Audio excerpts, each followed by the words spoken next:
안녕하십니까 식구 여러분. 통일과 성략시대 사도행전인 거룩하신 우리 선배님들의 발자취, 오늘 이 시간에는 김상철 선교사님에 대해서 알아보겠습니다. 우리 김상철 선교사님 이렇게 되어 있습니다.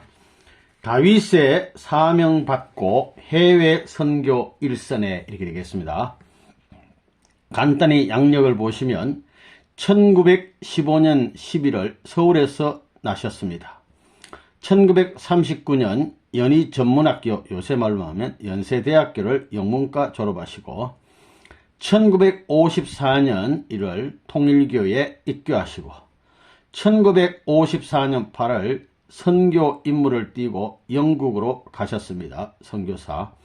1959년 9월 2차로 다시 선교 임무를 띠고 미국 선교 가시고 1960년 2월 성 헬렌스 통일교회를 창립하시고 62년 11월 미국 11개주 대상으로 40일 순회 전도활동을 하시고 책임자. 1964년 9월에는 시카고 통일교회를 창립하시고 1965년에는 오레곤 주립대학의 교육학 석사로서 졸업하시고 1975년 9월 미국 통일신학대학원 UTS 원장을 역임하셨습니다. 다윗의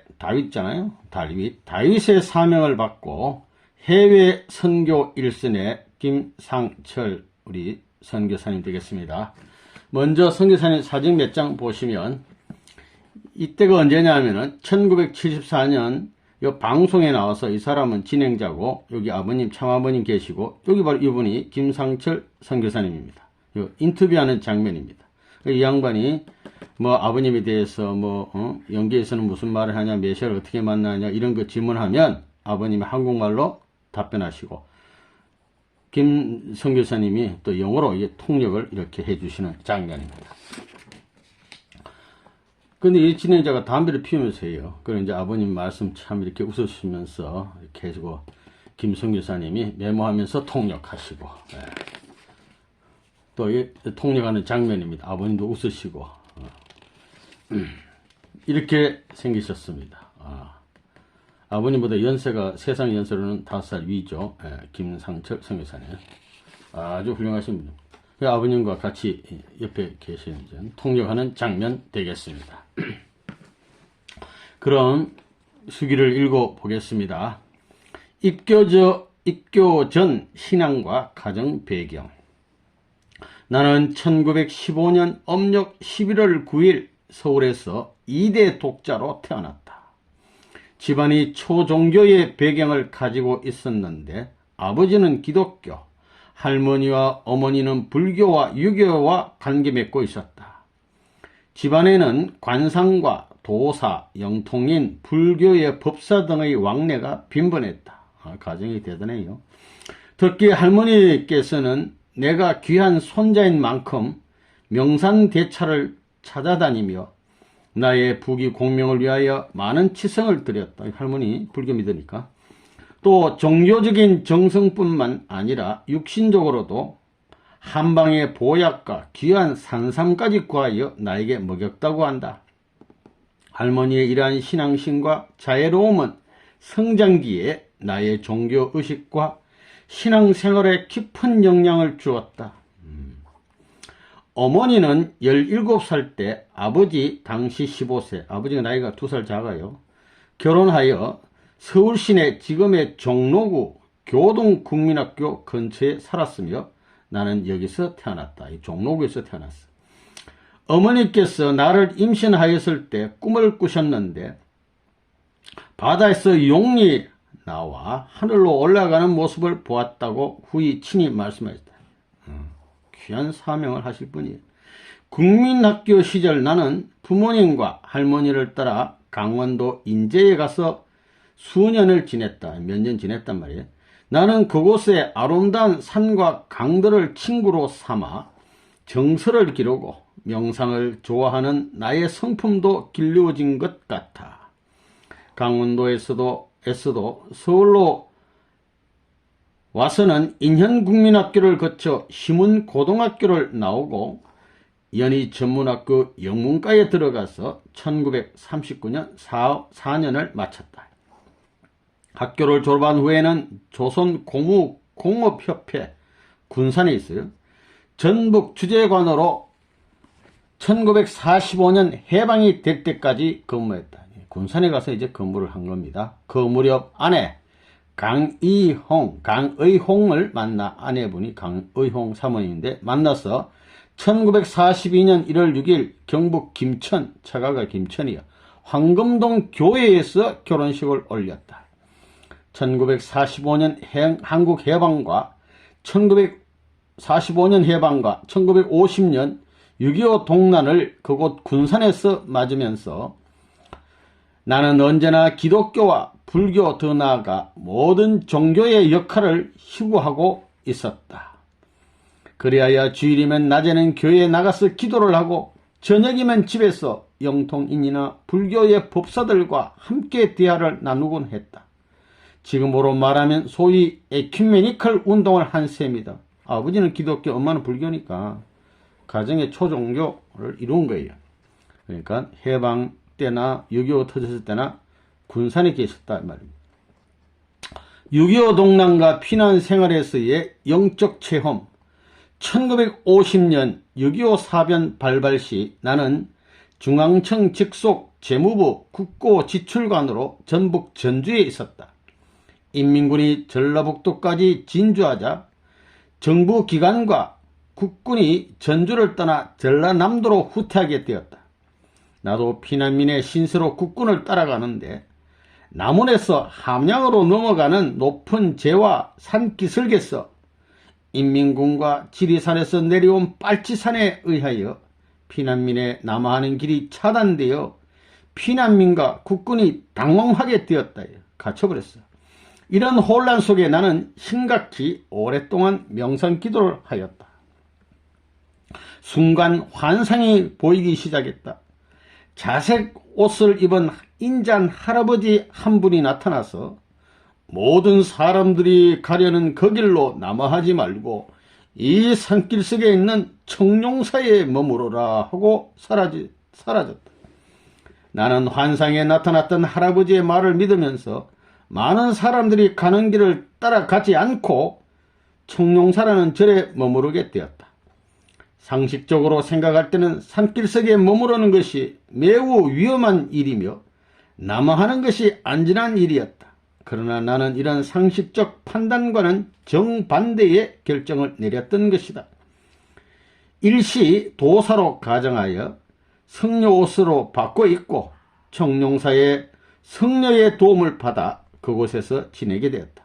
절에 가서 이제 중옷을 입고 거기 딱 지낸다 이거예요. 그곳에서 지내기 3개월이어 나는 수양과 명상과 불교의 심오한 진리에 접하면서 많은 것을 배울 수 있었다. 이 시기는 나의 종교적 수건인 종교연합의 길에 대하여 깊이 생각해보는 기간이기도 했다. 유엔군이 남원 후방에 진주하고 후에 들은 이야기이지만 나와 함께 남아하던 피난민과 국군들은 모두 죽임을 당하던가 인민군에게 잡혀갔다고 했다. 살록에서 영적 역사를 통해 하나님이 나타나셔서 나를 지키신 것임을 깨닫고 깊이 감사했다. 그 할아버지가 하나님이야. 시국이 혼란해지자 인민군이 인근 촌락까지 찾아 들어와서 대한민국 관리였던 나를 잡으려고 찾아다녔다. 또 남원 인민위원회가 조직되자 본격적으로 기독교 목사와 교인들 또 사회 인사들을 인민재판에 붙여 학살하는 일이 벌어졌다. 그야말로 매일매일 생사의 분계선을 넘고 있는 모습이었다. 그러나 이때 나는 전적으로 영계의 협조와 청룡사 성녀 김법사라는 양반이 있어요. 김법사님의 기도와 염불의 덕으로 하루하루 목숨을 부지하고 있었다. 김성교사님이 숨겨준 김법사는 보통 분이 아니에요. 김법사는 보통 성녀와는 달랐다. 우선 도를 통한 분이었고 영계를 볼 줄 알았으며 유교, 불교, 선교, 삼교를 통달한 사람이었다. 아침 예불시에는 불교의 많은 설령들이 김법사에게 나타나서는 오늘 몇 시에 어떤 사람이 무슨 목적으로 올 것이니 어디로 가라 하는 지시를 할 정도였다. 그러면 나는 그 김법사의 말대로 행동에 옮겨 위기를 면하곤 했던 것이다. 하루는 세 사람의 보안 성원이 내가 있는 청룡사를 찾아 나를 체포하려고 했었다. 그때 나는 사찰 구내에 좀 떨어진 큰 돌벽에 기대어 기도와 묵상을 하고 있었다. 세 사람은 내가 있는 곳으로 접근하여 왔다. 그중 한 사람이 내가 서 있는 돌벽 가까이까지 왔다. 그가 서 있는 위치로 봐서는 나와의 사이가 몇 미터 밖에 되지 않았다. 그런 나를 보지 못하였음인지 그대로 지나치려 했다. 그리고는 상관인 듯한 이에게 아무도 없다는 보고를 하고는 그냥 돌아가 버렸다. 나는 그가 내 앞에 왔을 때도 눈을 감고 기도와 염불로 하나님과 부처님의 도움을 바랄 뿐이었다. 생을 완전히 단념하고 체포에 응하여 자수하려고 결심하는 심각한 순간이었다. 생과 사는 종이 한 장 차이라는 것을 실감했다. 1초권 사이, 1초권에 바뀌어요. 이 사건에는 완전히 하나님이 함께 하신 것이라 생각된다. 영계에서 보안소원의 눈을 가리었거나 돌벽에 기대 서 있는 내가 암속으로 보였는지도 모른다. 영계에서 도와준 거예요. 만일 내가 한마디라도 말했더라면 살아날 수 없었을 것임을 잘 알고 있다. 이리하여 영계의 협조로 어려운 환경 속에서도 무사히 지낼 수 있게 되었다. 대부분 우리가 영계 협조로 살고 있다는 걸 알아야 돼요. 얼마를 지내자 유엔군의 인천 상륙 작전의 성공으로 호남 지방에도 미군 정찰기가 번번이 나타났다. 그곳이 호남 지방에서 군대가 진주하는 요지로 되어 있어서 인민군과 인민위원회는 산기슭에 청룡사에 피신하고 있는 내가 무전으로 미군 정찰기와 연락을 한다고 생각하고 또 나를 잡으려고 총동원해 나섰다. 소식은 곧 영계를 통하여 김법사에게 알려졌다. 김법사와 나는 위기를 면하기 위해 그곳을 피하기로 했다. 소식을 받은 다음날 아침 마침 이리에서 청룡사로 피신해온 어머니와 함께 3명이서 전주시를 향해 북상하기로 했다. 지방 유진 김법사의 도움으로 남원에서 전북도위원회의 국고재정 사무임계차라는 명목으로 임시 여행증을 발급받았다. 이후 15일간은 길 위에서 지냈다. 밤낮 없이 미군기의 폭격으로 많은 사람들이 죽어가는 장면을 목격하면서 샛길과 국도를 가릴 것 없이 걸었다. 이 폭격하는 데는 뭐 주민이고 뭐 공산당이고 없어요. 그냥 폭격하니까 막 죽는 거지. 전주에 도착해서는 부모님이 살고 계시던 이리로 가서 당분간 피신하기로 했다. 그때 아버지와 아내 및 가족들은 군산과 이리 중간 지점인 직영 근처에서 피난하고 있다는 것을 알았다. 그러나 자유로 왕래할 수 있는 처지가 못 되었다. 이리에 도착하니 이미 이리 인민위원회에서 나를 잡으려고 지명수배가 내려져 있는 상황이었다. 어머니만 집에 계시게 하고 나는 다시 남원과 이리를 오고 가면서 또 가끔 청룡사도 들리면서 상황이 좋아지기를 기다리고 있었다. 이때 나는 산속에 자칭 도사란 자가 있어서 그가 나를 인민위원회에 밀고 했다는 사실을 알게 되었고 남원에서 인민군이 빠져나갈 때 사사로운 일로 인민군에게 피살되었다는 사실도 알게 되었다. 이놈이 밀고를 한 거예요. 이러한 와중에서도 신앙의 길을 가야 하고 도를 찾아야 한다는 나의 결심은 변함이 없었다. 하루는 산으로 다니며 수양을 한다는 한 사람이 청룡사에 나타나서는 도사로 가장해 가지고 그날 어려운 중에서도 수양과 도를 닦고 있는 것을 알았소. 앞으로 큰일을 할 뿐이 되어 하늘이 돕고 있소이다. 염려할 것 없소이다 라고 말하면서 시를 한 수 적어주며 아울러 나의 호를 소우당이라로 지어주었다. 시의 내용은 소소영령 만만 우주였다.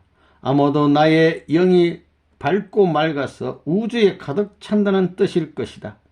이 효는 지금 내가 갖고 있지 못하다. 수복 후 재무부 장관에게 보낸 시말서의 원본이 그대로 첨부해 보냈기 때문이다. 수차 원본을 구해 사본이라도 만들려고 했으나 여의치 못해 유감스럽다. 살록에서 3개월 동안 나는 오로지 3가지의 목표를 세워놓고 매일 정성과 기도를 드렸다. 특히 불교계의 영계 협조를 많이 받고 있었다. 그 3가지 목표는 이러했다. 1. 이 산에서 무사히 살아나고 인민군에게 잡히지 않기를. 2번째, 지경에 피신 중인 전 가족이 안전히 보호받기를. 나도 살고 가족도 살고 군산에 있는 집이 무사히 보존되어 수복될 때까지 파괴되지 말 것. 군산집이 안 깨질 것. 만일 1, 2, 3이 이루어지면 중생과 인류를 위하여 나머지 전 생애를 바쳐 헌신한다는 것이었다. 결국 3가지 목표는 이루어졌다. 그리고 군산의 집도 보호되어 그 자리에 전북 군산 통일교회가 성립되었다. 최초의 전도사로 김옥봉 씨가 파견되어 아내와 함께 개척 전도를 하였다. 그 후 이상은 선생이 내과 병원을 경영하면서 머물기도 했다. 또한 지금은 자신이 선생님을 모시고 본인이 하늘에 뜯기를 가고 있으니 내가 세운 4가지 조건이 모두 이루어진 셈이다. 자기가 서운한 대로 된 거예요. 하늘은 미리 나를 전쟁의 와중에서 훈련시킨 것이라고 생각이 된다. 군산에 있는 우리 집에 얽힌 이야기 하나가 있다. 나는 우리 집을 월명장이라고 명명했다. 일제시대 군산 시내 한 일본인 고관의 주택이었다. 해방 후에 적산가옥으로 되어 군 정청에서 불화받은 것이었는데 정원이 있는 아름다운 양옥이었다. 전쟁 중 나의 소원 중 가운데 하나가 이 집이 무사히 보존되는 것이었다. 인민군이 우리 집을 차지하고 있을 때였다. 나 피난 가고 없으니까 민군들이 와서 그 집에 이제 먹고 자고 있는 거예요. 하루는 군산시를 미군이 폭격하는데 마침 우리 집에는 전기불이 켜져 있었다. 집은 월명산 아래에 있었는데 바다에서 저공으로 날아와 산을 넘어 바로 집이 보여 폭격하면 실수 없이 적중하게 되어 있었다. 그러나 그날 폭격을 당했는데 폭탄이 적중하지 않고 빗나가 근처 밭에 떨어졌다. 어떻게 이런 일이 있을 수 있을까 나중에 알게 되었지만 영계에서 특히 불교계 영인들이 우리 집을 보호했다는 것이다. 전 영인들이 동원이 되어서 그 폭탄을 받아서 던져버림으로써 적중해야 할 폭탄을 빗나가게 했다는 것이다. 영계와 육계가 협동해서 좋은 결과로 이루어진 일이었다. 이 사건을 통해 나는 영계의 힘이 얼마나 큰가를 체험했다. 우리가 얼마나 정성과 기도를 드리느냐에 따라서 영계의 협조가 이루어진다는 것을 나는 믿는다. 나는 이런 영적 형상과 영계 협조로 살록에 있으면서 서울이 수복될 것과 인민군이 물러갈 것을 미리 알고 위기들을 모면할 수 있었던 것이다. 특히 군산의 우리 집은 주소가 군산시 월명동 123번지로 되어 있어 이러한 재미있는 사실과 함께 우리 가족 모두에게 애착이 가는 집이다. 협회 창립에 참여하는 영광. 수복 후 서울을 이제 회복했어요. 환도하여 서울에 돌아와서 1954년 1월 하순에 연희 전문 후배인 이창환 씨 그리고 선생님의 일본 유학 동창인 엄동문 씨와 연결이 되었어. 나는 여전히 정부 공무원으로 있을 때였다. 대구에서 옥세연 할머니, 우리 선모님 있잖아요. 옥세연 할머니께 내린 계시, 옥세연 할머니가 계시 받았어요. 김 선교사님이 다윗의 사명, 해외 선교를 할 사명이 있다는 것을 하나님 앞에 계시를 받고 전해준 겁니다. 하늘의 음성을 접하고서 아무 의심 없이 연결되었다. 더구나 6.25 동란 중 체험한 영적 역사는 더욱 쉽게 뜻과 연결되게 했었는지 모른다. 유효원, 이창원 씨와 함께 서울에서 선생님을 중심하고 열심히 영문 전도지도 만들고 원리 말씀 번역에 진력했었다. 1954년 5월 1일경 선생님께서 때가 되었음인지 우리들을 모아놓고 하늘이 내린 3가지 단체 이름을 써주시면서 그 가운데서 하나를 택해야 한다고 하셨다. 그중 제일 쉽고 이해할 수 있는 것이 한자 11개인 세계 기독교 통일 신령협회였고 다른 2개는 우리들이 이해조차 못할 어렵고도 굉장한 이름들이었다. 5월 3일에 한문과 영문으로 간판을 써서 성동구 북학동 소위 세대문집에 걸었지만 정식 협회 창립일은 54년 5월 1일이다. 협회 명칭을 번역함에 있어서 신령을 어떻게 번역할 것인가를 두고 스피리추얼이냐 홀리 스피릿이냐에 대한 의견이 있었으나 만연사력 끝에 홀리 스피릿으로 정했다. 이는 삼위일체 기성교의 교리에 성신과 혼돈이 되기 쉬웠으나 뜻은 스피리추얼 아소시에이션과 같은 것으로 알고 그렇게 번역을 했다. 그리고 간판 밑에는 서울 처치라고 작은 간판을 붙였다. 세대문에서 정식으로 통일교회가 발족되고 이곳이 우리 통일운동의 뿌리가 된 것이다. 그때는 물론 부산, 대구에 식구가 있었으나 서울에 있었던 6명, 아버님, 선생님, 유효원, 김상철, 이창환, 유효민, 박정화 요 6분이 중심으로 발족시켰다. 아버님 빼고 5명. 또 창립시 그 자리에 참석은 안 했으나 대구에 올라온 강현실 전도사가 협회 창립 당시 서울에 왔었던 것으로 기억된다.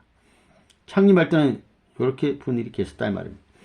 특히 나의 천적 사명에 대하여 옥세연 할머니를 통해서 하늘에서 내리신 말씀을 지금까지 늘 마음속에 간직해 오고 있는데 그 내용은 이러하다.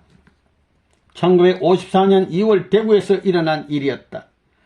하늘은 옥세연 할머니를 통해서 상처라 30년간 너를 훈련시키고 신앙과 종교적 체험을 넓히도록 한 것은 이 한 곳에 인도하기 위함이었다. 통일교회로. 이제부터 너의 이름은 다윗이다. 싸워서 승리해야 하며 너는 해외 개척 선교사로 일해야 할 사명이다. 라는 말씀을 내려주셨다. 이러한 뜻의 말씀을 받고 대구에서 새벽에 비몽사몽간 선생님을 뵙고 손을 잡았을 때는 비몽사몽간에 아버님 손 잡았어요. 전개가 통하는 듯한 충격을 느꼈다. 이 영적 체험 후부터 선생님이 누구시며 나의 사명이 무엇이며 앞으로 해외로 진출하여 하늘의 뜻 전파를 해야 할 의무 같은 그 무엇을 느꼈다. 개척자로서 세상과 싸워 다윗이 골리앗을 쳐서 승리하듯 사탄 세계에서 기필코 다윗과 같은 승리자가 되어야겠다는 마음을 다지게 되었다. 대구에서 영적 경험 후 3개월 만에 선생님을 처음 직접 배울 때 환상에서 보았던 바로 그 얼굴이었다. 유호원 씨로부터 원리 말씀을 처음 듣고서 아무런 거부 반응 없이 다 받아들일 수 있었다. 이렇게 1954년의 뜻을 접한 이후 오늘까지 많은 고난의 길이 있기는 했지만 하늘의 보호하신 가운데 뜻길을 가고 있음에 언제나 감사하고 있다. 1954년 8월 협회 창립 후 우리 통일교회 식구 중 최초로 영국에 건너가게 되었다. 선교사로. 그때 대한민국 정부에서 오랫동안 준비해 오던 유엔의 후진국가 개발 원조의 프로그램이 있어서 정부 대표로 3인이 가게 되었는데 그 중에 한 사람으로 내가 뽑히게 되었던 것이다. 섭리적으로 보면 해외의 통일 원리를 선포하기 위해 이러한 일들을 하늘이 준비시킨 것이고 그리하여 내가 첫 선교의 임무를 띠고 외국에 나가는 영광을 안게 되었다고 생각된다. 일제하 연희 전문 재학 시절 나는 미국에서 온 선교사 2분 케블과 클락의 영향을 받았고 언제나 그분들을 추앙하고 나 자신도 그런 사람들과 같이 되기를 원하고 있었다. 이 선교사가 귀하게 보였다 이거요. 그 염원대로 길이 열리게 된 것이다. 서양을 향해서 또 새 시대의 개척 선교사로 하늘의 명을 받은 것을 무한한 은사로 생각하면서 영국으로 떠나게 되었다. 마음은 큰 희망에 부풀었고 결심과 결의를 더욱 다지게 되었다. 1954년 8월에 한국을 떠나서 1955년 2년 동안 웨일스 대학교 스윈시 대학에서 사회 정책과 후생에 대한 연구에 진력을 기울였다. 그리고 틈나는 대로 원리 말씀을 전파하기 위해서 기성교회들을 방문했다. 내가 영국으로 떠날 때는 39세였고 출발 시 선생님께서 선교 일지장에 손수 말씀을 적어주시고 격려해 주셨다. 이 말씀을 갖고 나는 의기충천 영국으로 떠났던 것이다. 1954년 8월 15일자로 선생님께서 주신 말씀 선구까지 기록을 해주셨어요. 선교일지의 제목은 다음과 같다. 아버님이 직접 써주셨어요. 일지장의 표지에 향추록이라고 쓰셨다. 향수록이라고 써주시고 상처를 주는 말씀. 아버님이 딱 성경구절 로마서 8장 39절. 여기는 높음이나 깊음이나 다른 어떤 피조물이라도 우리 주 예수 그리스도 안에 있는 하나님의 사랑에서 끊을 수 없다고 하는 귀한 말씀 써주시고, 렘은 예레미야서 6장 24절. 여인이 애기 해산한 것처럼 성교가 어렵다는 내용입니다. 그 다음에 시편 23편, 이건 다윗의 시인데 하나님을 의지하며 영원한 나의 목자시니 하는 유명한 시편을 이걸 적어주셨어요. 다윗의 사명이니까. 하나님의 사랑에 거하라 이거예요. 주를 사랑하여라. 그러면 승리하는 은혜자가 되리로다. 여기에 하늘이 협동하리라. 뜻 위하여 말씀하는 선생님이 부탁. 1954년 8월 15일 MSM. 이거는 문선명 아버님 조남입니다. 이렇게 아버님이 얼마나 귀하면 친필로 이렇게 싸주셨어요. 선교 열심히 하시라고. 이렇게 선생님께서 친히 주신 일지장과 거룩한 말씀은 나와 나의 가족만이 가질 수 있는 하늘의 보물은 아닐 것이다. 이는 세계에 널려져 있는 통일교회 개척 선교사들과 참 부모님의 이름으로 수고하는 우리의 모든 형제 자매에게 내리신 지시요 교훈이요 검언인 것이라 생각한다. 유엔 연구생으로서 일정표가 꽉 짜여져 있었지만 시간이 나는 대로 개인 접촉은 물론 기성교회로 다니면서 설교를 맡기도 했다. 영국의 후생시설과 정부의 기관들을 시찰하게 되어 영국 각지로 다닐 기회가 있었고 가는 곳마다 전도할 사람을 찾게 노력하였다. 이때 한국에서는 이대의 사건으로 정부와 기성교회가 통일교회를 박해하고 언론기관의 무책임한 보도로 큰 시련을 겪고 있었고, 급기야는 1955년 7월 4일 선생님과 간부들이 구속되기에 이르렀다. 이때 나는 영적으로 한국에서 통일교회가 순환을 겪고 있는 것을 알고 있었다. 하늘에서는 때때로 위로와 격려를 주시면서 염려 말고 나의 외국 선교에 전력을 다할 것을 계시와 환상으로 보여주셨다. 이리하여 외국 기독교 단체와 협조와 도움을 얻어 한국에서의 박해를 해결해 보려고 이 단체 저 단체를 방문하였다.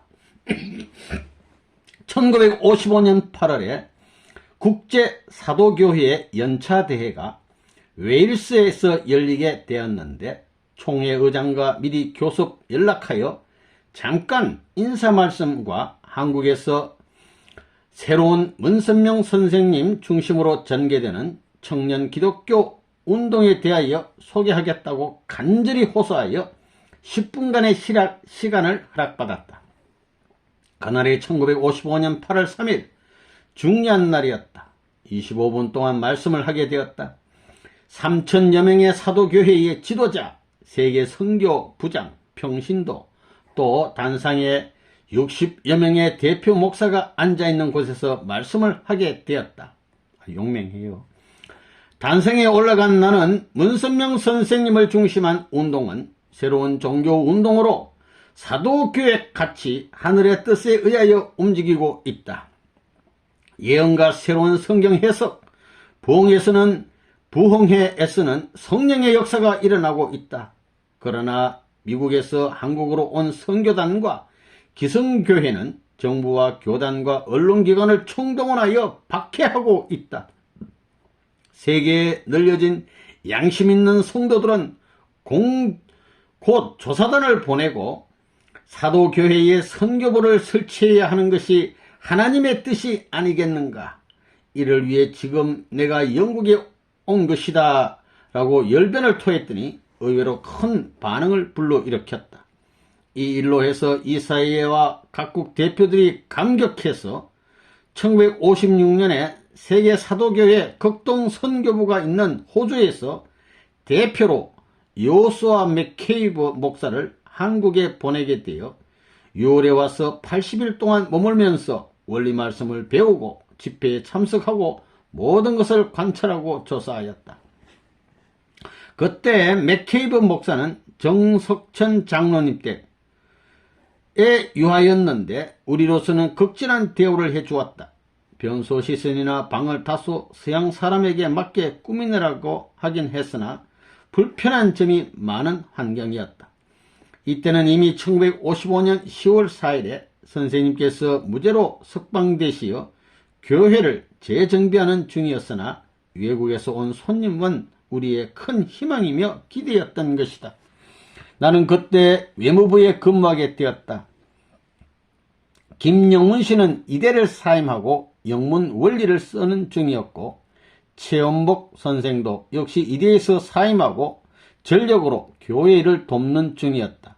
그리하여 맥케이브 목사에게 원리를 가르치고 접대하는 일을 세 사람이 공동으로 맡았다. 사도교단의 대표로 온 맥케이브 목사는 정통신앙의 신봉자였기 때문에 우리 원리를 바로 받아들이기에는 무리였다. 그러나 6월의 혹서에도 아주 더운데 80일간 참고 꾸준히 연구를 했다. 때로는 선생님의 설교 말씀과 기도 중에 아버지라고 부르기도 했다. 또 스스로 설교 말씀도 하고 방언 비슷한 역사도 하기도 하면서 원리에 대해 많은 관심을 가졌다. 그렇지만 신령 역사 면에서는 그리 관심을 갖지 않은 듯하다. 그가 말은 아니하였으나 재림론에서 예수 재림이 인간의 육신을 쓰고 이루어지고 한국으로 오신다는 데 대해서는 자기의 신앙관에 비춰볼 때 상당히 무한히 상충되어 고민하였을 것이다. 그러나 영적 느낌과 신령한 분위기에 휩쓸려서 그리 문제되지는 않은 것 같았다.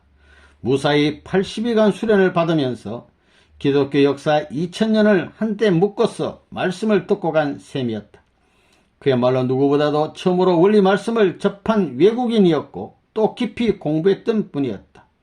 김영문 씨가 가르치느라고 많은 수고를 하였다. 그분은 김영문 씨의 영문 원리를 공부하면서 영문 번역을 도와주기도 하였다. 영감으로 통일 원리를 영문으로 Divine Principle이라고 하는 것이 좋겠다고까지 한 것을 보면 원리를 잘 이해했던 것으로 생각된다. 하지만 아는 것과 이해하는 것 등 자기가 믿고 따르는 것은 전혀 별개임을 보게 되었다. 남의 생활 철학이나 신앙을 잘 이해한다고 하더라도 그것을 자기의 것으로 믿고 실천하는 것은 별개의 문제였다. 맥케이브 목사의 경우가 바로 이러한 케이스였다고 나는 해고한다. 그는 이미 영계에 가 있고 영계에 가보고 원리가 진리이며 재림 예수가 바로 누구인가 하는 것을 알게 되었겠지만 그의 사도교회는 지금도 현존하면서 뜻과는 관계없는 단체로 떨어져 버린 것이다. 마치 2000년 전에 예수님이 유대교와 유대인에게 메시아로 왔었음에도 불구하고 몰라보고 십자가에 못 박은 것과 같았다. 이 20세기의 대표 기독교 단체와 우리와 연결되어 실체의 주님을 눈으로 보고도 또 말씀을 듣고 이야기도 하고 토론도 하였으나 바로 알아 모실 기회를 놓쳐버린 격이 되고 말았던 것이다. 그가 한국에 있는 동안 김영훈 씨와 협력하여 영문판 원리책이 처음으로 한국어판 원리책보다 먼저 나왔고 1956년 우리 원리 해설이 57년 나오고 원리 강의 63년도에 나왔는데 먼저 나왔어요. 영어판 원리 해설책이 먼저 나왔어. 700권을 인쇄하여 세계 기독교 단체와 유명한 학자에게 배포하였다. 또 10권을 맥케이브 목사가 친히 갖고 가서 호주와 사도교회 본부의 연구 자료로 삼게 되었다.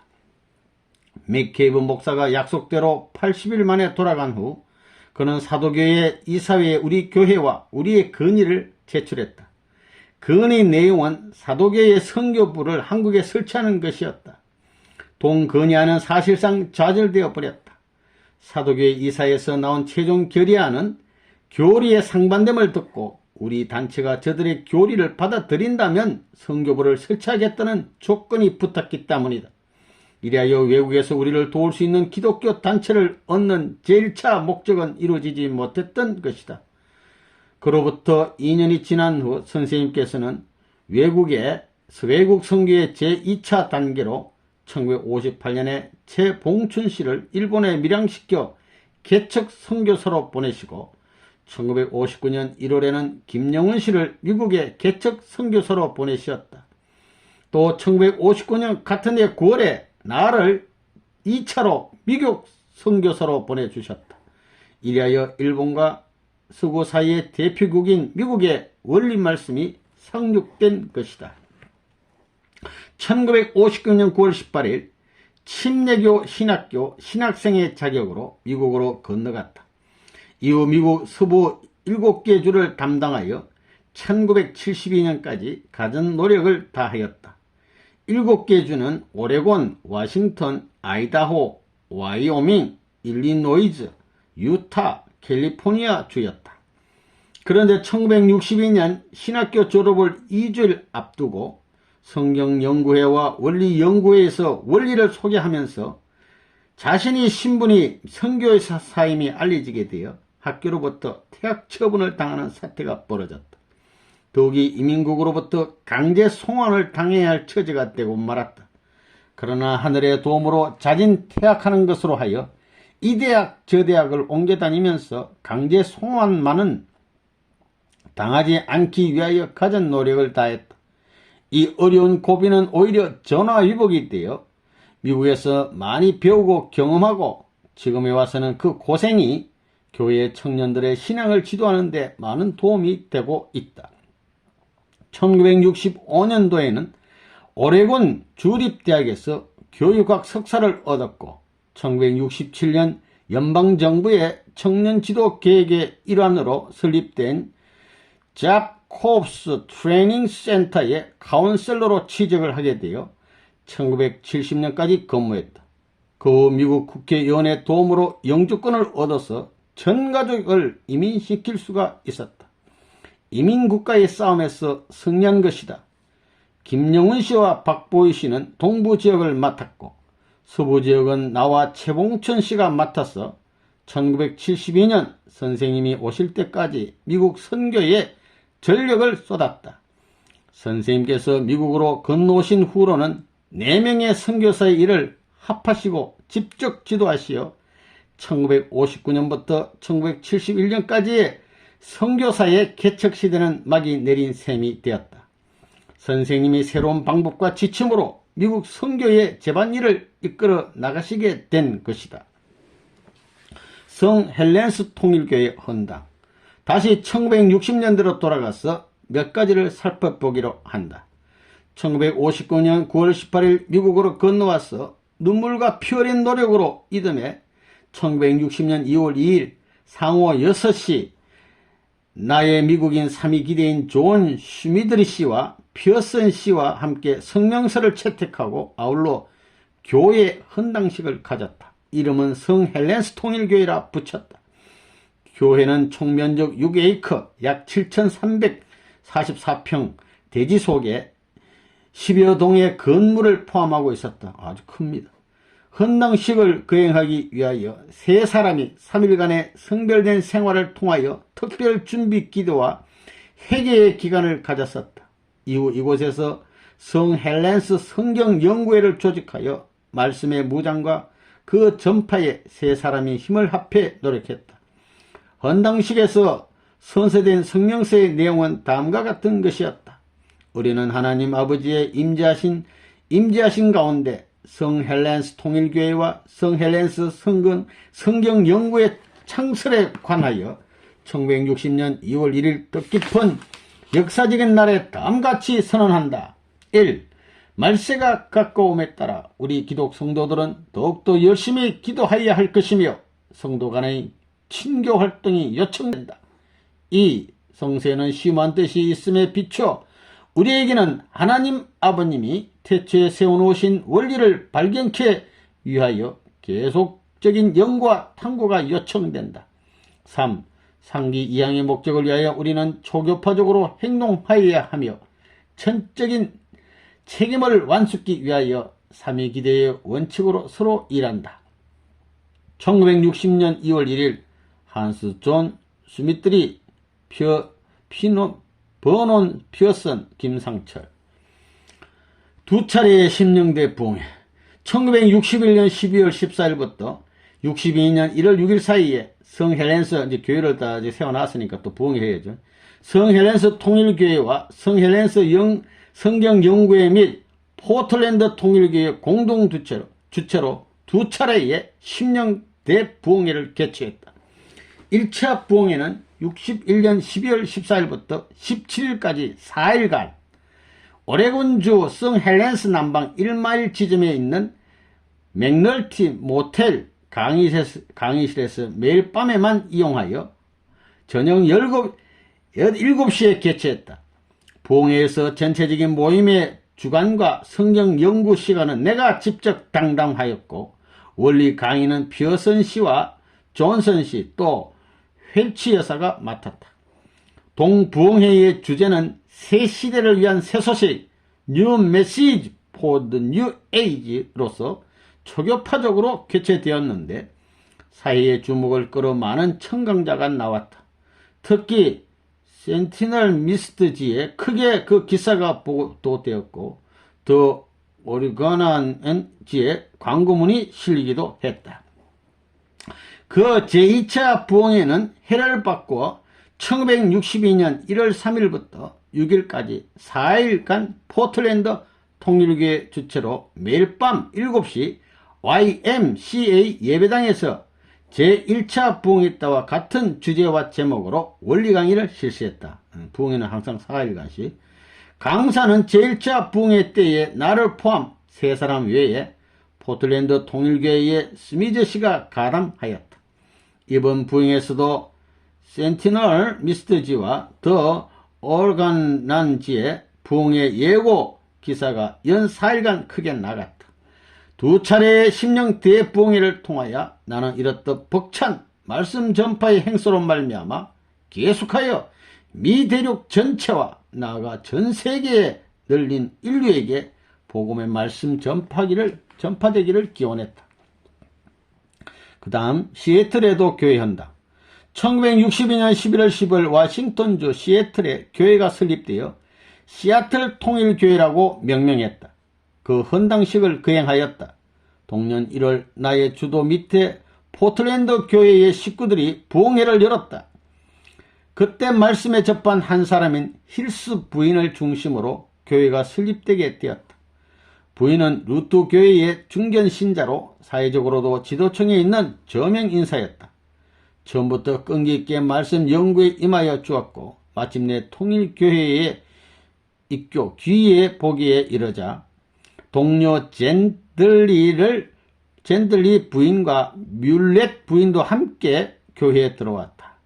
이들은 원리 강사로서 훈련받았고 더욱 많은 식구들을 전도하여 그들의 여생을 하늘에 바치는 동시에 성전으로 쓰일 건물과 기타 재산을 바치기로 맹세하는 의식을 겸한 헌당식을 올리게 된 것이다.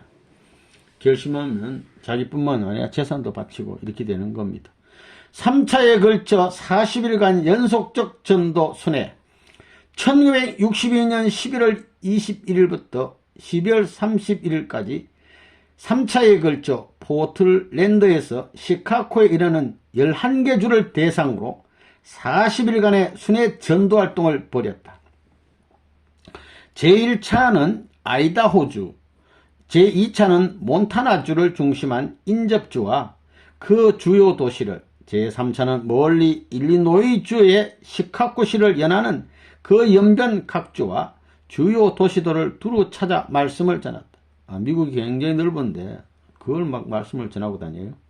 이 순회 전도에는 나의 지도 아래 몇몇의 식구들이 참가한 가운데 실시됐다. 순회의 방법은 자동차와 통신시설을 최대한 이용하였다. 미국 대륙의 3분의 2 이상을 횡단하는 장거리 여행으로 그 경비만도 상당히 소요되는 것이었으나 새로운 주와 도시를 방문하고 체류할 때마다 본부 포틀랜드 교회에 전화를 걸어 기도와 재정적 지원을 받았다. 세 차례의 전도 여행 중 중심 목적지인 시카고시는 인구가 600만이나 되는 대도시로 동방 종교의 중심지라 일컬을 만큼 신앙 열도가 왕성한 곳이었다. 시카고, 곧 바하이교, 또 스웨덴 보르거 재단과 힌두교와 이슬람 등이 있고 그 밖에도 수많은 강력한 영청 집단이 주야로 모여서 신앙의 열을 불태우고 있었다. 마치 옛날 에베소 같은 곳이었나 보네요.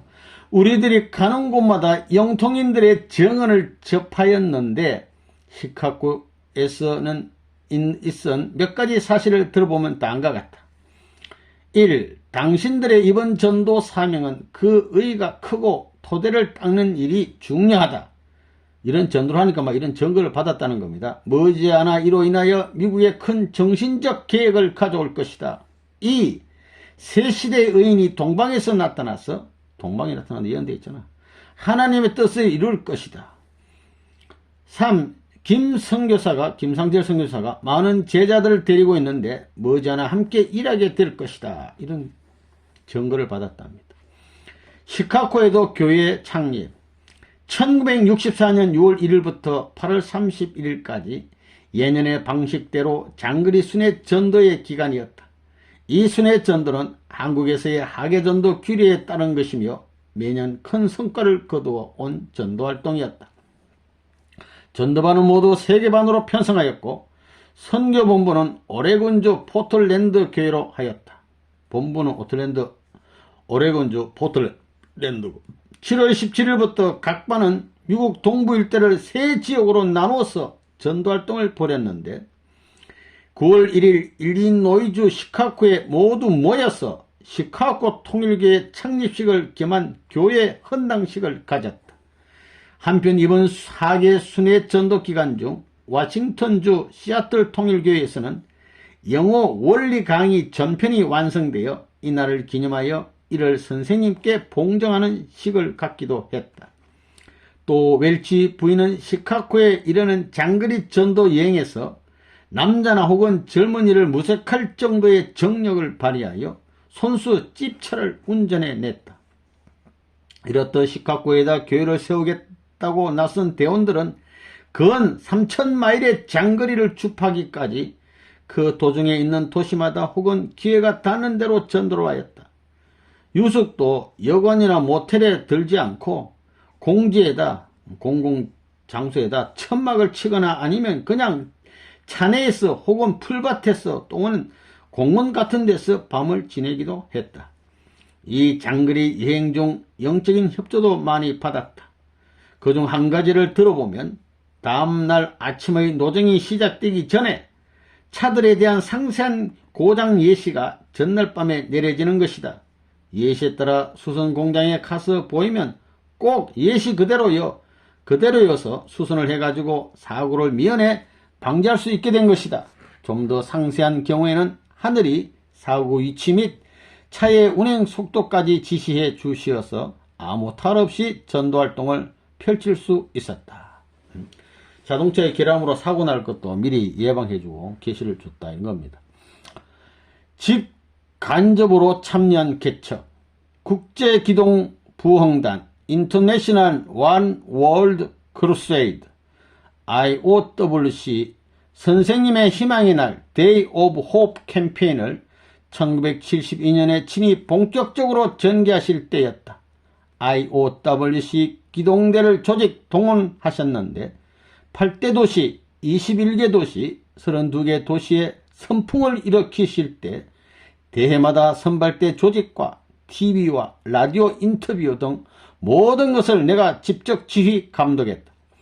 1975년에는 IOWC가 정부에 등록되고 면세 신청 중이나 등록은 뉴욕에서 했기 때문에 선생님의 법정 싸움과 관련되어 허가가 나지 않았지만 합법단체로 운영되어 왔다.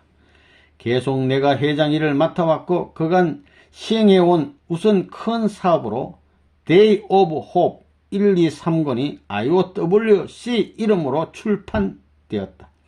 또 매주마다 라디오 방송을 하고 초교파 운동가, 목사, 신학자를 대상으로 공청회도 작은아마 계획 실행해왔다. 초교파 운동에 있어서는 존슨 식구와 브린 식구와 합동하여 법적 수속과 등록을 완료했다. 그 다음 NCCSA National Council of Church for Social Action 이는 기성교회 기독교협의회 NCC에 비견하는 것으로서 1976년에 성공적으로 정부에 등록하고 면세단체로 공인되었다.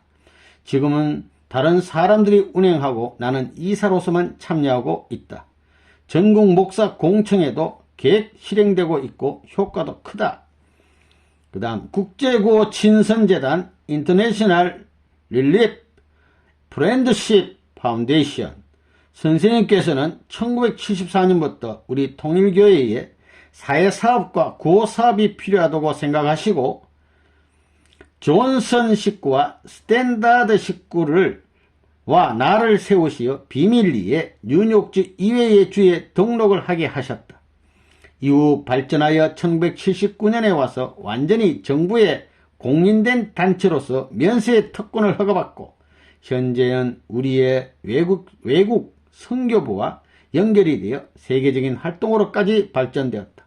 현재 발기 이사로 있으며 필요시에 상담력을 맡고 있다. 선생님께서 크게 관심을 갖고 계시며 세계 무대에도 발전시키겠다고 말씀하셨다. 세계 종교의회 Assembly of the World Religion 통일신학교의 적극적인 원조와 지지로서 발족하여 지금은 뉴욕주를 제외하고 등록되어 면세 혜택을 받고 있다. 전 세계에 분포되어 있는 각 종교 지도자들을 중심하고 회의와 세미나를 열어 종교 연합을 위해 상호 협조하는 단체이다. 매년 과학자 대회 때 연차 대회를 개최하였다. 아주 중요한 것.